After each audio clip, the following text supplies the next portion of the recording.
আমি ডাক্তারি পড়বো, মানুষের সেবা করবো। আমার ছোটবেলা যদি জিজ্ঞেস করতো তোমার বড় হয়ে স্বপ্ন কি, ডাক্তার হয়ে মানুষের সেবা করতে চাই। সামহাও আমি মনে হয় আজকের অনুষ্ঠানের মাধ্যমে একটু বলেই নেই, আমাকে আমার পরিচিতদের মধ্যে, বিশেষ করে সঙ্গীতাঙ্গনে পরিচিতদের মধ্যে 90% মানুষ আমাকে জিজ্ঞেস করেন ডেন্টিস্ট। কেন বলো তো? তোমাকে এই কোশ্চেনটা আমিও করলাম। আমার দাঁত কি সুন্দর? না, সেটার জন্য না, দাঁত ডেফিনেটলি সুন্দর, কিন্তু তোমাকে ডেন্টিস্ট কেন বলে জানি না।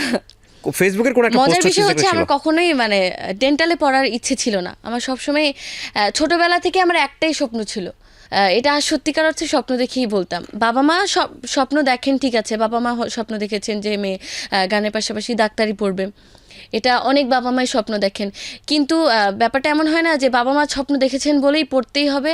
আমার ক্ষেত্রে একদম সেরকম ছিল না, কারণ আমি যখন বুঝতে শুরু করেছি যে এইম ইন লাইফ কী হওয়া উচিত, আমি অন্ধের মতো একটা প্রফেশনকেই আমার স্বপ্ন হিসেবে দেখেছি, মানে পড়াশোনার দিক থেকে, সেটা হচ্ছে কি ডাক্তারি পড়াশোনা।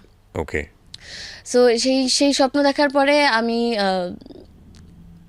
2015 সালে ভর্তি পরীক্ষা দিই। আমি মনে করি আমি অনেক সৌভাগ্যবান যে আমি একটা ঐতিহাসিক জিনিস পেয়েছি, কারণ এখন কিন্তু এটা একটা ঐতিহাসিক জিনিস।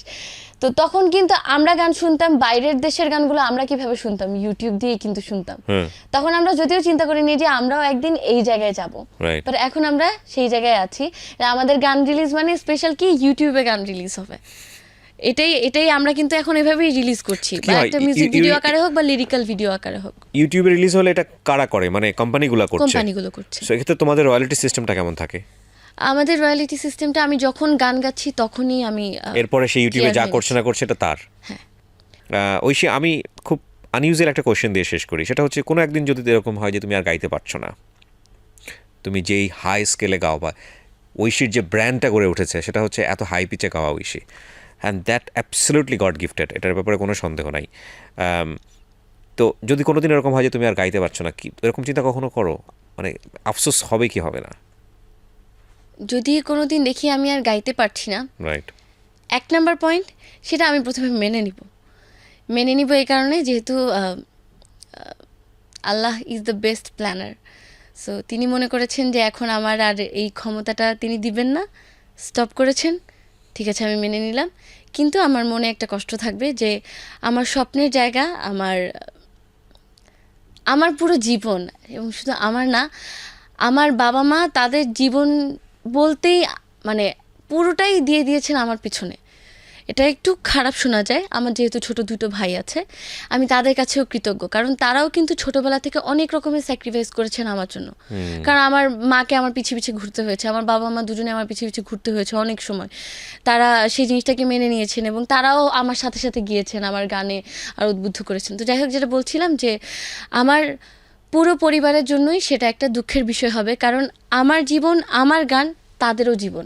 তো পুরো জীবনটাই যেই কাজের জন্য দিয়ে দেয়া, সেই জায়গায় যদি বাধা আসে তাহলে তো দুঃখ পাবোই, খুব স্বাভাবিক। তবে আরেকটা সাপোর্ট থাকবে যে যদি এই অ্যাঙ্গেল থেকে দেখি যে গানটা দিয়ে যদি আমি মানুষের মনের সেবা করে থাকি, তাহলে সেবা করার জন্য আমার হাতে আরেকটা অপশন আছে, সেটা ডাক্তারি। ঐশী একসময় হবে অপারেশন থিয়েটারে চাকু, মানে সিজার বা চাকু নিয়ে ঢুকবে, গান গাইতে গাইতে অপারেশন করে ফেলবে, হার্ট কেটে ফেলবে। চাকু নিয়ে ঢোকার স্বপ্ন যদি আমি দেখি না, কারণ আমি না সার্জন হতে চাই না, আমি একজন মেডিসিন স্পেশালিস্ট হতে চাই। সো আমার ইচ্ছে আমি MBBS শেষ করে একজন জেনারেল ফিজিশিয়ান হিসেবে থাকলেও পরবর্তীতে পোস্ট গ্রাজুয়েশন করব মেডিসিনে, যদি সবার দোয়ায় আমি পারি। নিশ্চয়ই, আমরা অনেক শুভকামনা জানাই Aishi. You are doing tremendously good job first of all, and তোমার বাবা মা তোমাকে অনেক বেশি সাপোর্ট করছে, বাংলাদেশের সব শ্রোতারা তোমাকে অনেক বেশি লাভ করে।